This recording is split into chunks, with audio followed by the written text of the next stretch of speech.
statuses, and our marital family life. Zeke wrote about his struggles and growth through childhood, infantile paralysis, and the critical importance of a supportive family.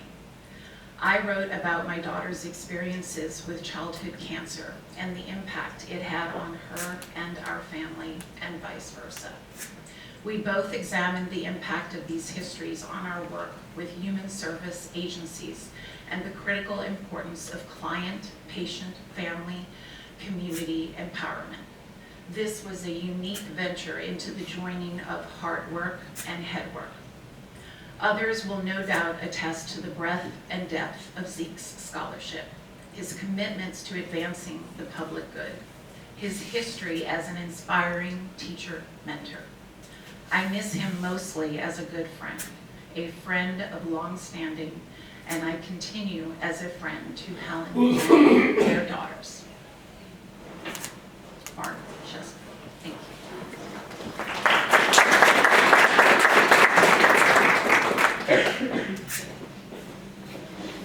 Hello, everyone. I'm reading today a testimonial from Yeheskel Schmidt, who is a professor at the Hebrew University of Jerusalem, and I believe a director of the study of philanthropy and civil society there. And this is part of a longer testimonial that Professor Schmidt wrote and published in one of the journals we've been referring to, which is fascinating in itself, and mentions how when Professor Schmidt first arrived in Michigan, Ann Arbor with his family, Zeke gave him the keys to his car and just said, just to help you, just go explore, and that made everything very, very easy for them. So this is what Professor Schmidt wrote. Many of the contributors to this compilation of remembrances have rightfully emphasized Zeke's unique contribution to the theoretical conceptualization of human service organizations. I chose to focus on Zeke as a person, a teacher, a mentor, and a friend. I met him 35 years ago in my postdoctoral studies and immediately felt a personal and professional click. I attended his class and was exposed to the world of human service organizations. Like many, I learned interesting teaching methods that aroused intellectual stimulation. Like many of us, I had a strong desire to publish in leading journals. Zeke was very sensitive to my motivation, but emphasized the need to achieve high-quality academic work that contributes significantly to knowledge in the field. To accomplish this, one needs not only knowledge and skills, but also patience, as well as tolerance for ambiguity and uncertainty. And one needs to be curious, raise doubts, and adopt a critical approach. During my postdoctoral studies, I met with him every week, and he gave me feedback on my work. We collaborated in research on community centers and home care organizations, as well as in research on the life cycle of human service organizations, processes of adaptation to changing environments, and implementing organizational changes. Our collaboration showed that Zeke was a skilled and experienced researcher who combined theoretical knowledge with empirical findings and created a new theory that promoted understanding of how organizations work. We maintained professional work relations, and I benefited greatly. Every hour with Zeke gave me the feeling that I could not expect to have another mentor, colleague, and personal friend like him. Despite the geographic distance between us, our relationship remained strong. We talked frequently, updated each other, and exchanged opinions about our work. After every conversation, I was enriched by his genuine and constructive feedback. We continued our conversations until the day before he passed away. I wasn't aware of the short time that remained for him to contribute to this world. In his modest way, he told me that he wasn't sure the new treatment would help him overcome his illness. The next day, I was informed of his death. Zeke left a major vacuum, and I will miss him very much.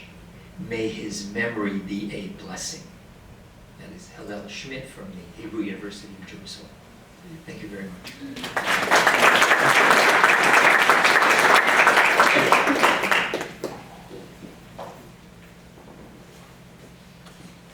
Good morning. It's an honor to be part of the department that will uphold the legacy of Zeke and his social memory. Today I'm reading on behalf of Professor John Tropeman of the School of Social Work in the University of Michigan. In memory of Zeke. Zeke and I were in the joint doctoral program in social work and social science.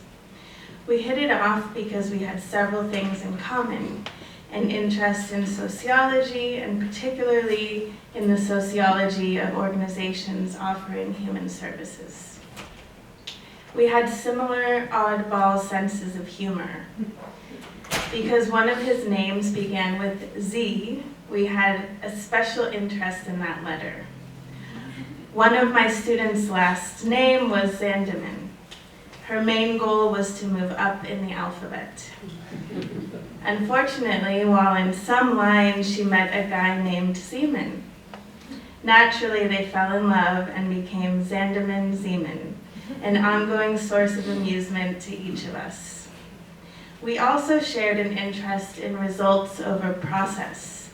Each of us shared a certain level of impatience. To use Quinn's competing values framework, we often felt we were market-oriented people, outcomes, trapped in a clan organization.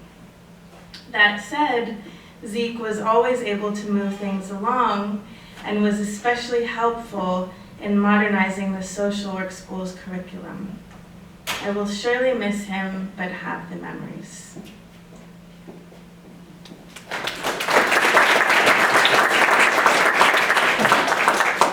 So when Zeke passed, I woke up to a slew of emails from colleagues at the University of Michigan asking me, were we going to, how are we going to honor his legacy?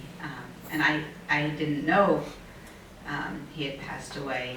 And so after some time and discussions with the family, we gave some time for folks to put together these remembrances, and I do really appreciate those readings. We also have some of his dear colleagues who were not able to make it today from Israel and from Chicago who sent in video, and so we'll now have 2 video remembrances.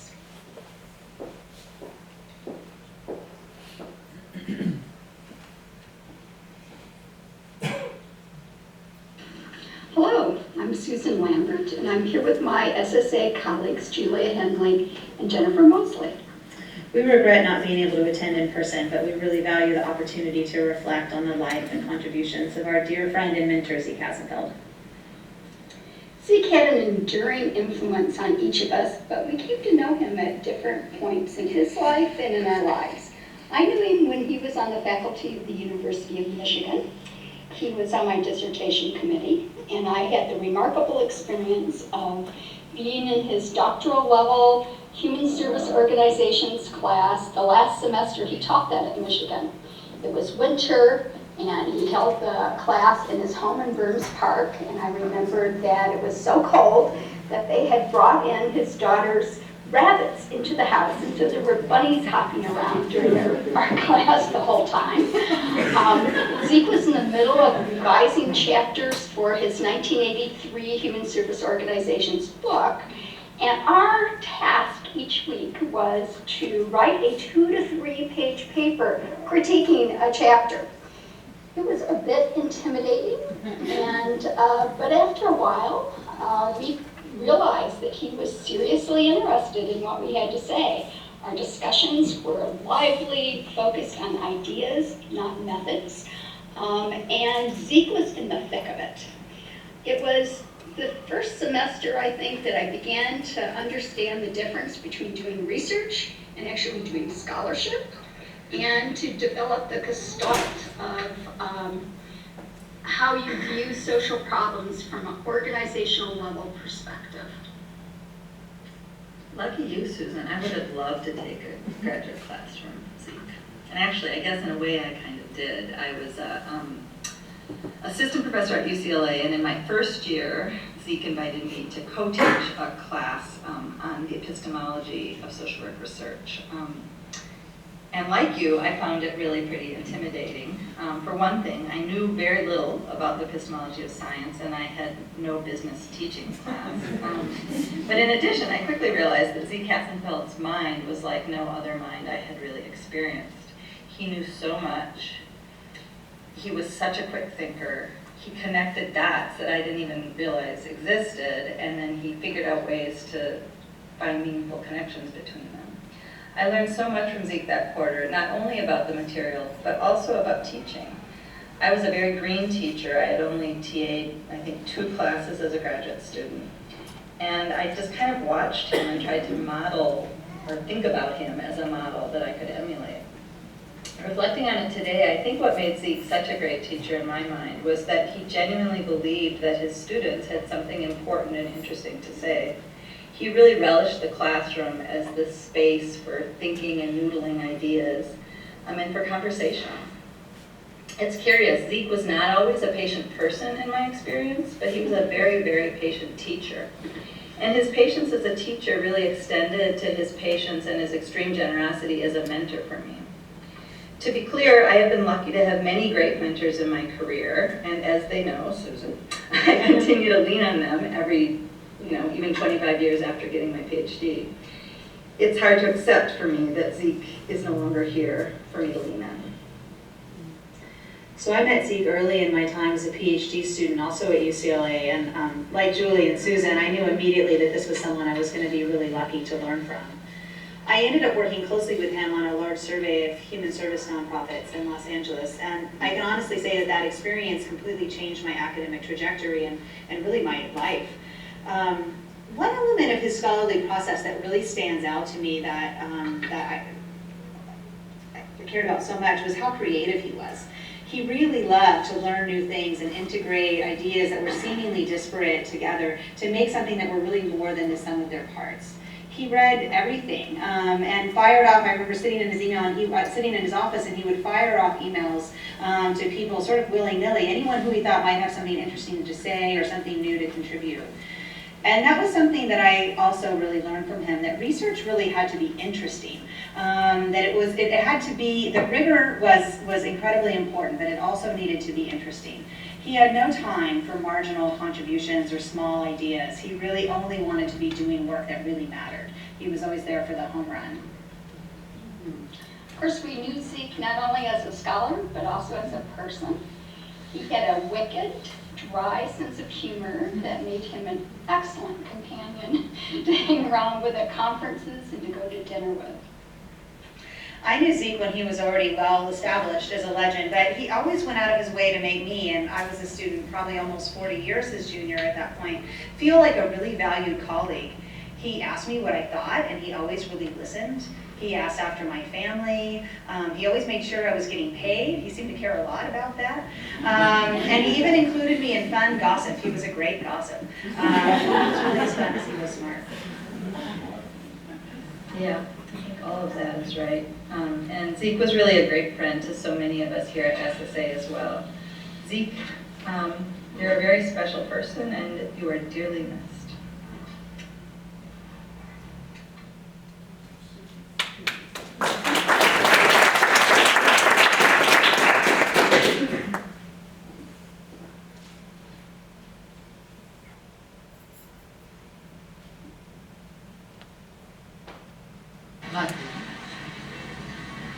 This is for Zeke. This is from Ellen. This is a thank you from Ruth and Rami Benvenishti. We arrived to Ann Arbor, which was cold and strange for us with a small baby. But the Hasenfeld family opened their hearts to us. They made us feel at home. we still have the chest they gave us on that day 40 years later. I still remember fondly the family. And many years later, Zeke invited me to UCLA, and I was perhaps the only one who had joint appointment, USC and UCLA. I really remember Zeke only for the good things and the good memories, and Woody and I thank him and Alan for the good memories.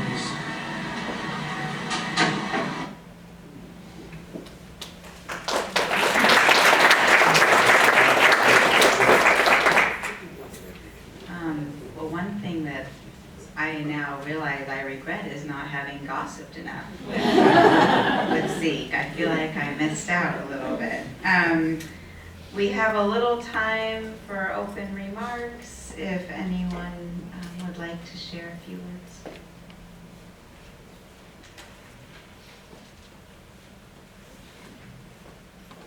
David, Professor Cohen back up. I recall a couple of brief encounters with Zeke that are now meaningful to me. They evoke a smile when I do think about them. One was I met him on the corner of Westwood and Wilshire, the southeast corner. It was maybe a May afternoon with your sister, whose name I forget now. And we're standing at the corner. We just meet there. I think it's a Sunday, and I'm wearing a white Bob Dylan t-shirt.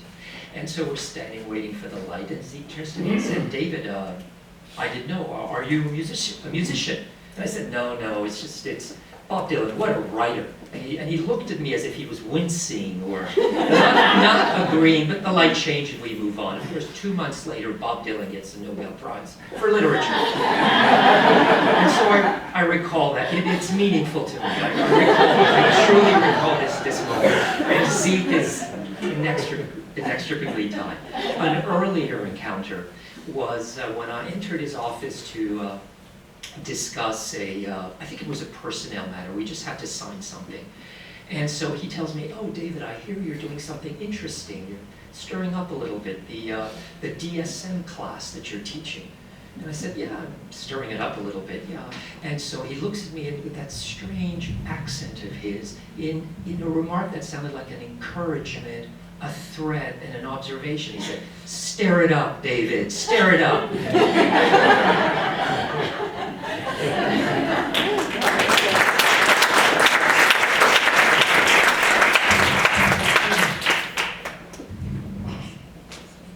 Marthe?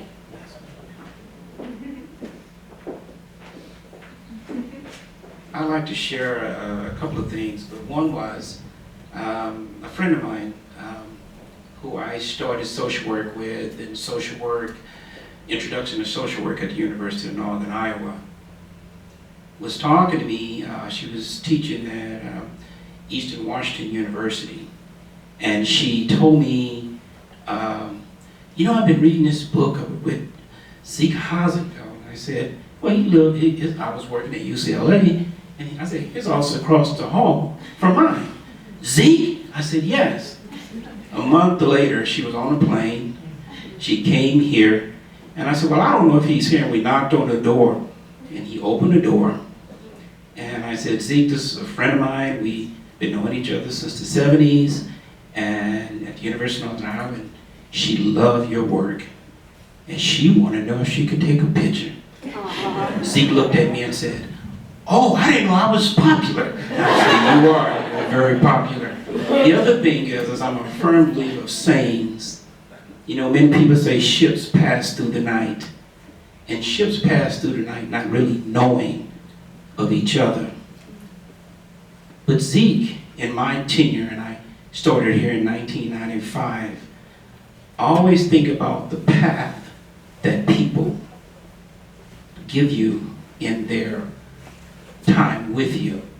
Zeke just spent a lot of gossip time with me, and Zeke wasn't a person that we went and did lunch. But when Zeke said something to me, he always said, "Larthe, don't let them discourage you." That's what he would say to me.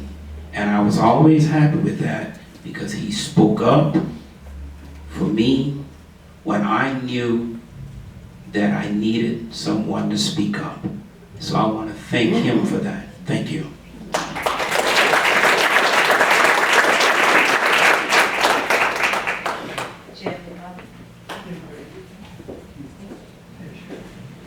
It's a great honor to be here.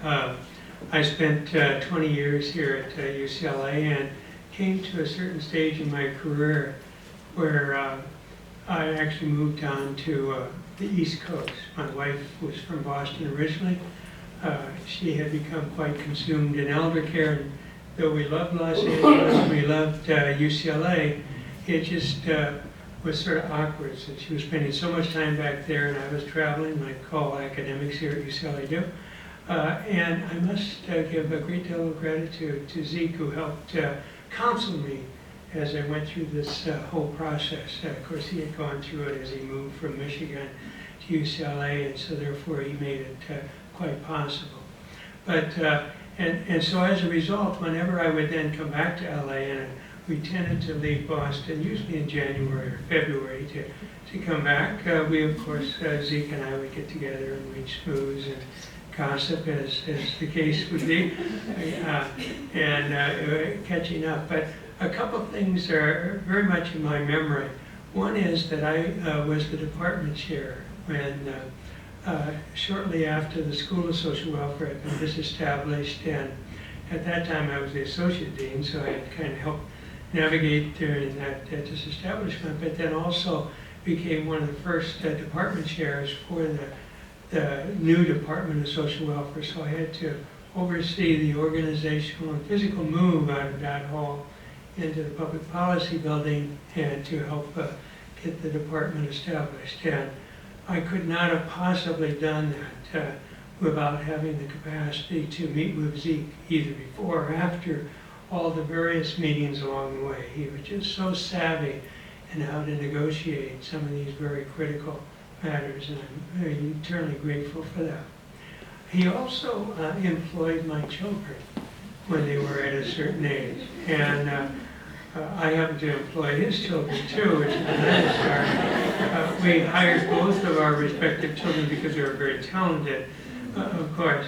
But my children to this day speak very highly of the time that they spent with your father and your husband Zeke, and how much they learned from him. My son in particular, who's now a law school professor, speaks of his conversations with Zeke and so forth and so on.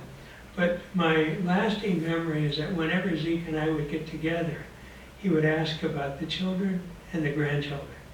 And so grandchildren, by the way, was the other reason we moved to Boston, and now we live in Brooklyn, only 2 blocks from our grandson. So I must say that my memories of UCLA are very much interwoven with my very fond memories of Zeke Hasenfeld.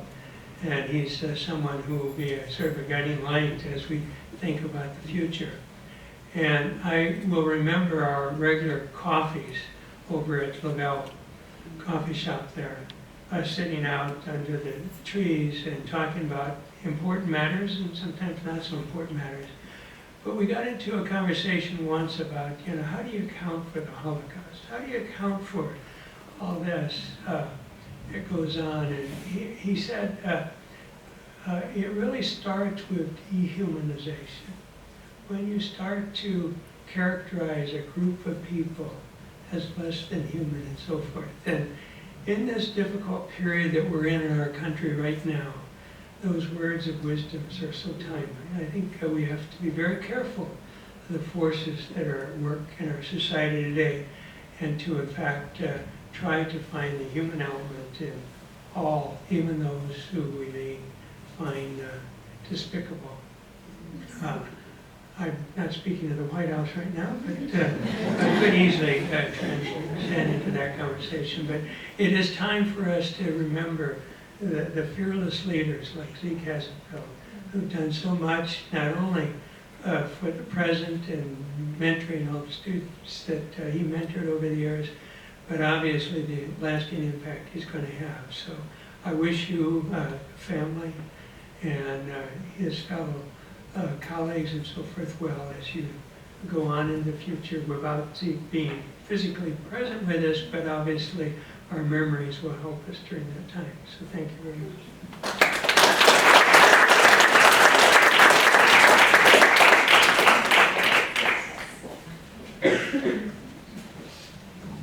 Hello everyone, my name is Eric Guerrero, and I just want to share that Zeke and I kind of share a very special bond, a very special connection. He was part of a very small family. You know, in our area in human service organizations, we kind of regarded the few of us as scholars that were writing on this as very special, and we really held dear. And it was a big family because as I hear, you know, I entered the University of Chicago's doctoral program, and I hear from Mike Salsa in the first human service organization class, and hear about Zeke.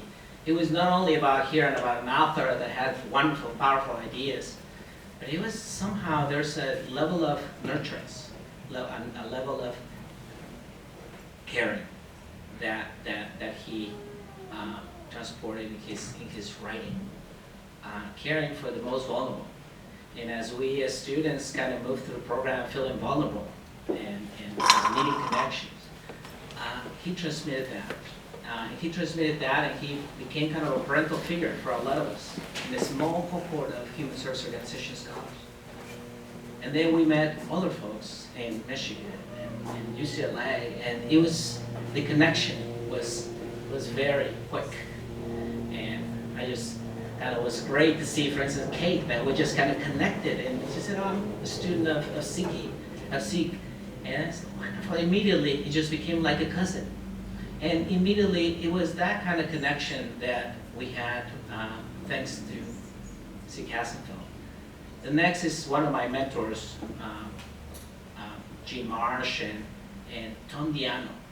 Tom Diano, there, you know, he's at NYU now, but he shared, it was this kind of transmission of this cultural caring that went across from different generations. And Tom Diano, who's a full professor now at NYU, kind of shared his stories with Zeke and with us. And then I shared my stories with a lot of my students. And we had this special bond where Zeke will send his students to us at USC, especially in the macro human service organizations. You know, Leslie and Gina and all of them, and they will come, and then we're a small family. And I'm very grateful for him for providing that family to us. Thank you, Zeke. We have a couple more folks, Faye and J.R. Hi everybody, my name's Faye Wu. I was fortunate that I took a few classes from Zeke when I was a PhD student at UCLA. Now I work at Los Angeles County Office of the Chief Information Officer's Office. I'm a data scientist, but I keep finding myself relying on Zeke's work when I argue with my colleagues that we are ultimately a human service organization. We should not adopt the for-profit companies model. We should be the leader in the social good using data. And also, when I run across departments trying to build their research capacity, I keep also going back to Zeke's work that we are human service organizations, our research, our clients should be our focus instead of costs, and also actively involved in the county's homeless initiatives. Again, relying on Zeke's work, the single mothers, they shouldn't be incarcerated. They should be receiving benefits to keep them stay with their kids, and also the most vulnerable, we're not wasting resources. They deserve the best services we can provide them. So I came here because I want to thank Zeke to still be an inspiration to my life, to my work, and also we have a huge, large data set at county. If anyone work with us, we have 10 county departments data all linked together. Yes. Thank you.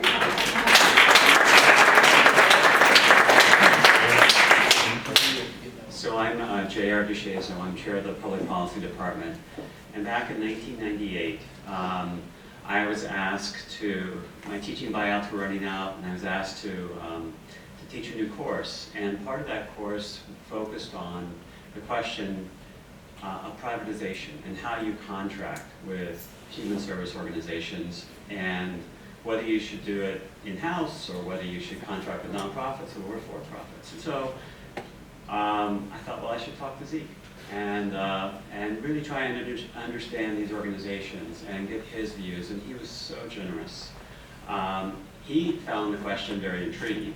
I think this question of how you design contracts when you're contracting with nonprofits wasn't really something that he focused on, and we were both suspicious of the effectiveness of doing that. And so I was very grateful for just his introduction to that literature. I mean, he didn't know who I was. I was, economist, assistant professor in another department, super generous. But I also, I've been at UCLA 22 years, I knew Zeke as an athlete. I would see him loading and unloading at Sunset Rec to go swim, day after day after day. And as a man who's aging and trying to stay fit, watching Zeke just move towards the pool and come out of the pool as the sun was about to set, and sensing his determination, and sharing that sense of relief that you get when you exercise on a regular basis, and knowing that that was happening to him mentally and physically.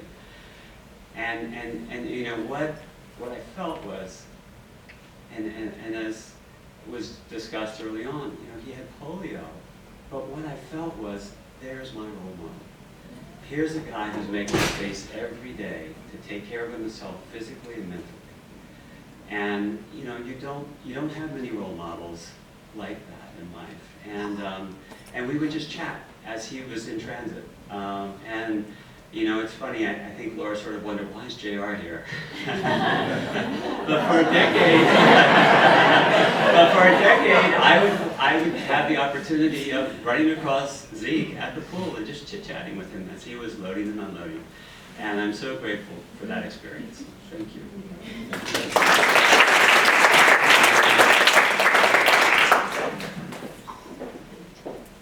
Hi, my name is Kate Cooney, and I'm not going to say anything new. I just want to share some of my own anecdotes that amplify some of the points that have been made today. I was a student of Zeke's from the early 2000s, so I got my PhD in 2003. I first met Zeke when I was in the master's program, so I was a student who went into the master's program and then was really inspired to go deeper with my studies. So one of the things that's been mentioned is, the role of his family and how much he cared about his family. And I just remember sitting in his office over the years and seeing that big picture of you on his windowsill, and it was huge, and you're leaning like this, and I must have seen that picture 100 times. But it just reminded me of that central role that you played for him. He also extended himself to get to know my family. He always wanted to know how Ed, my husband, was doing. I'm a dual academic couple, so he'd ask after his career, but then if I talked too much about it, he would say, well, what about you? Let's get back to you. What are you doing? When I first came and encountered him, it was in his human services management class in the master's program, and it was just a catalytic experience for me to see not only the rigor of the ideas and the excitement of the big ideas that he shared about human service organizations, but then just the courage of his convictions. And I think that combination of things is the legacy that he has imprinted on any of us who are lucky enough to be mentored by him. So there's more I could say, but it's great to be here. I think my time at UCLA was so important for me, and I happen to be teaching at a business school at the Yale School of Management, and I'm teaching electives on nonprofit management and urban poverty and economic development in U.S. cities. And so I just want to say that his legacy lives on not just in social welfare departments, but also for those students that I'm secretly teaching on the side in the School of Business. So it's so great to be here.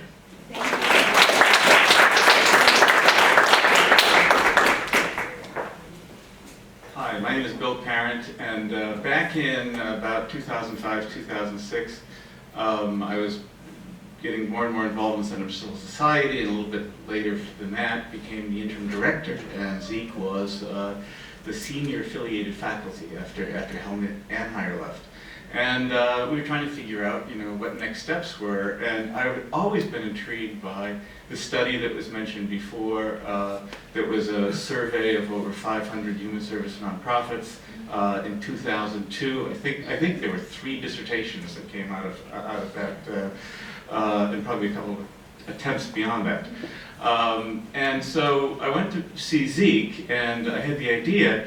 The recession, we were just starting to come out of the recession, so it was 2009, 2010, and I said, what if we went back and surveyed those nonprofits and did it again, and just see what the effect of the recession was. And Zeke had this idea, but he said I couldn't find funding for it. So I happened to be in San Francisco the next week. I stopped in and saw some friends at Irvine. And if you want to get the respect of a great scholar, you can either be a great scholar or you can bring a great scholar money. And I earned Zeke's respect at that point. But what I wanted to say is about the legacy of Zeke and his work, and explaining what he does and things like that. Out of that study, it was an amazing study, because if you looked at all of the human service nonprofits before the recession and after the recession, we found that 15% of them had closed. And Zeke pushed on and wanted to know why they closed exactly and what their characteristics and traits were. And we saw these vulnerabilities. It pointed out the vulnerabilities in human service nonprofits in a way that, what decisions do executive directors make to cut? What happens? 3 parts of the legacy. Two days ago, I taught my class on nonprofit management, and we went through those slides. I do it twice a year.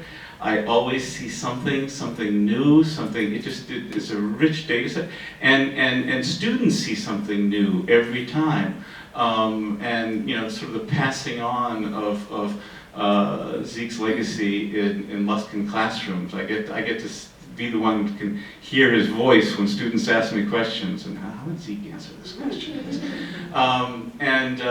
The second one is I have a meeting with a student on Monday, a former student who is developing an app for young women in terms of reproductive health and such, that is designed for students who live in what Zeke called nonprofit deserts, where all of a sudden you find yourself pregnant, or you find yourself, and there isn't a Planned Parenthood around the corner. So this is an app, not only to just list resources, but to sort of has a Yelp quality to it. And the whole idea is serving these deserts. That's a term from Zeke. Wow. That's a term out of one of the out of his research. And finally, out of those 2 things, and I'm not even sure Zeke even knows this, when that research was presented, Fred Ali of the Weingart Foundation was there. And from that data from the human resources, he put together something called the Sustainability Initiative. And he got money from all of the major Los Angeles foundations, and the program goes on to this day, and it brings together vulnerable human services organizations to merge their back office things. So in Luskin school classrooms, in students out in the middle of these deserts trying to make communications, to this whole initiative, that's the practical legacy of this kind of work and research. I want to add one thing though, because it's Zeke could be a pain in the neck. And when we were doing the survey, you know, we did the second, we were doing the survey, as academics understand, if you do a survey and you're going to repeat it with the same people as much, you don't change anything in the survey, because that pollutes the research, and even you change a word, you change things like that. And I really didn't care about that audience, and I knew there were a couple of questions I thought would be very useful for nonprofit executive directors in Los Angeles. And so I came to a meeting and said, Zeke, and you know, the undercurrent here is, Zeke, I paid for this damn thing. I get a couple of questions. So I proposed a couple of these questions, and Zeke looked at me, and he summoned, you know, the worst insult an academic can possibly give somebody else. He said, Bill, you think like a journalist. He didn't know that I started out as a journalist, by the way.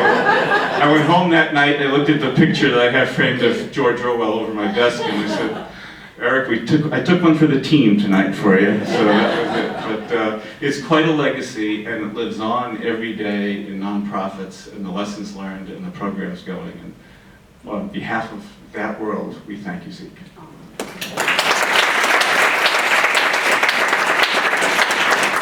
We have one more remembrance from Helen.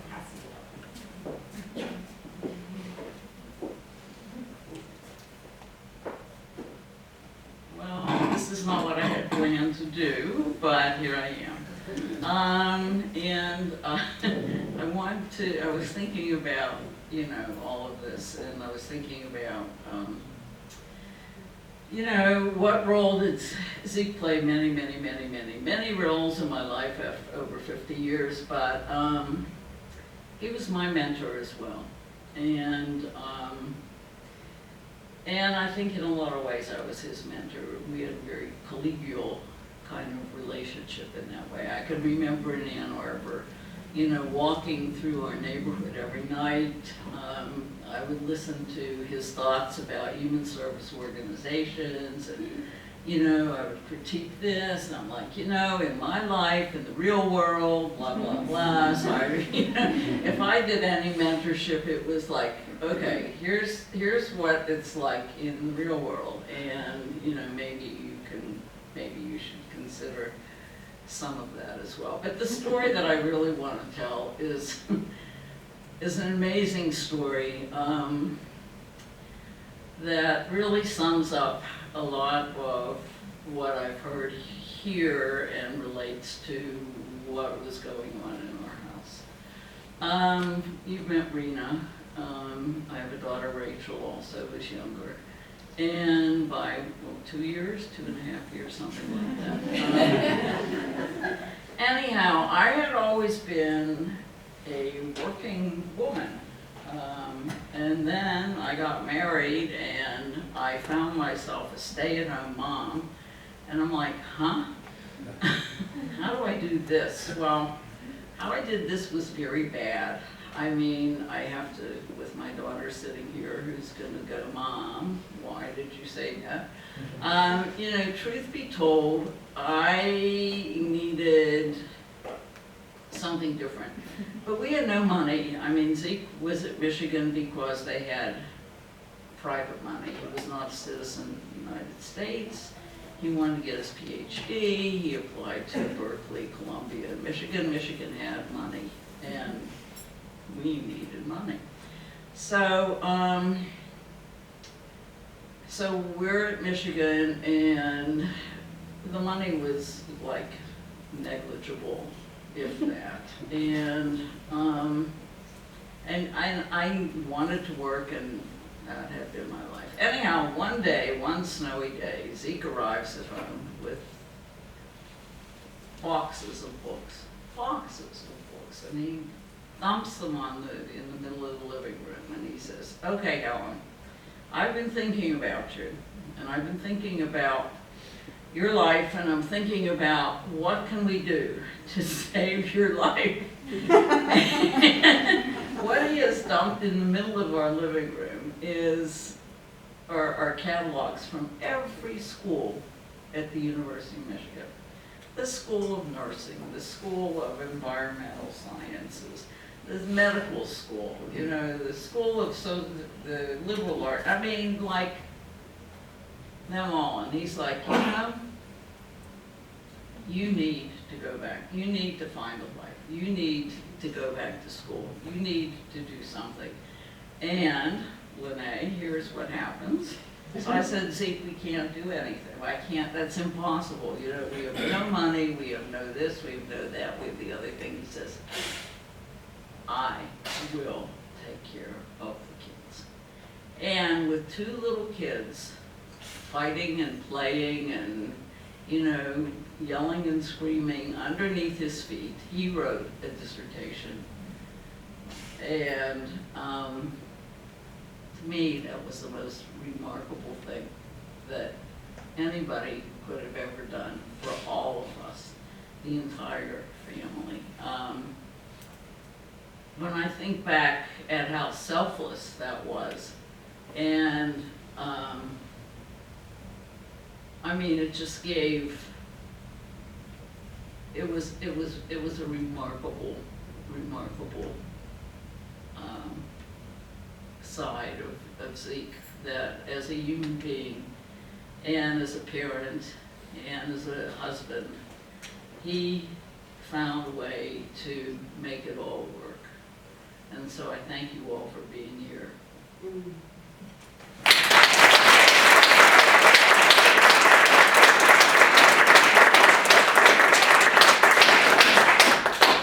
So, in closing, we invite you to stay for some light snacks and coffee and chat.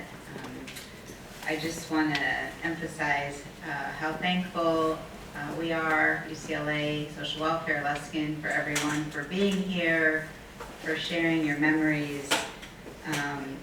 A couple of thoughts based on what I heard. Zeke is caring, he was determined, he was smart, very smart.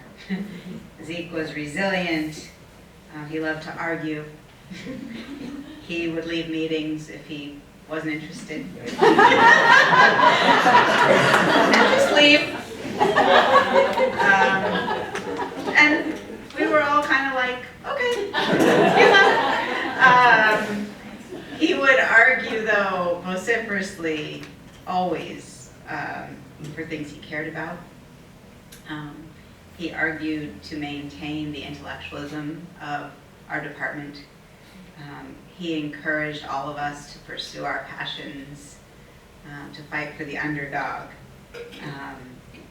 He was a presence that will sorely be missed, but I know that his legacy will live on in our halls, in our classrooms, in our memories, in his writings. I encourage you to peruse or take a copy of the tribute that will be coming out in Social Service Review, which many people around the world contributed to, including many in this room. And I want to especially thank Helen and Rena and the family and Rachel for sending in the photos, for being here with us today.